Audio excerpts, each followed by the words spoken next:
De retour au sanctuaire gallo-romain de Tintignac, c'est ici, il y a 10 ans, qu'ont été découverts des objets uniques au monde, une soixantaine de pièces, dont des carnixes et des casques de guerre datant de l'époque de Vercingétorix.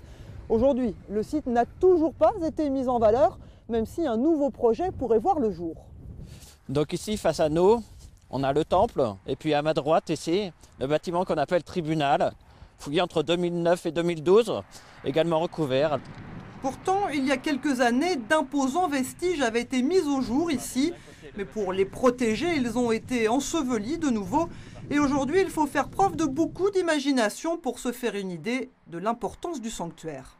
On a commencé il y a 13 ans, en 2001, sur un site dans le cadre d'un projet à caractère culturel et touristique, justement dans le but de remettre ce site en valeur et de le présenter au public. Mais on ne voit rien.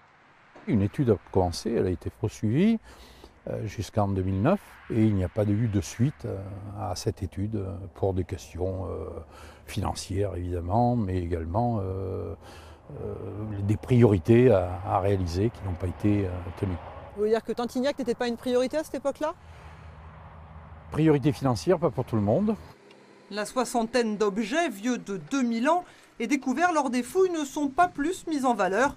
Et c'est dans un bâtiment préfabriqué qu'est exposée la restitution en laiton d'une pièce unique au monde.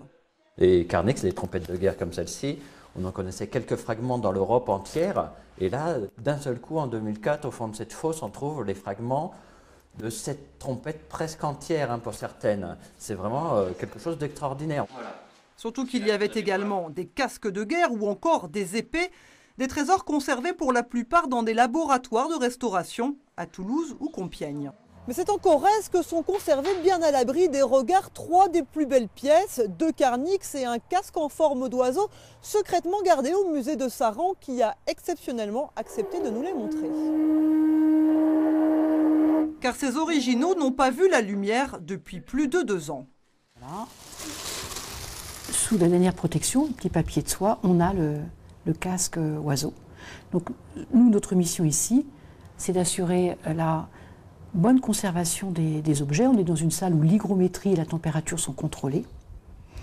Et pourquoi est-ce qu'on fait tout ça? Parce que ces objets doivent être transmis aux générations futures. Mais pour l'instant, le maire de Naves a interdit toute sortie tant que son projet de salle d'exposition temporaire dans le bourg n'aura pas vu le jour. Aujourd'hui, si on veut lancer un projet, il faut apporter quelque chose de nouveau et non pas que le site immobilier, mais aussi montrer le mobilier que nous avons aujourd'hui, on va dire dans des boîtes ou en caisse. Et par définition, personne n'a accès à part le scientifique et bien évidemment les élus comme moi.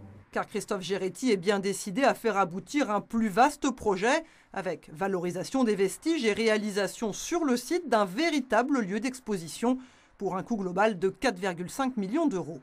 Si aujourd'hui tout le monde semble d'accord sur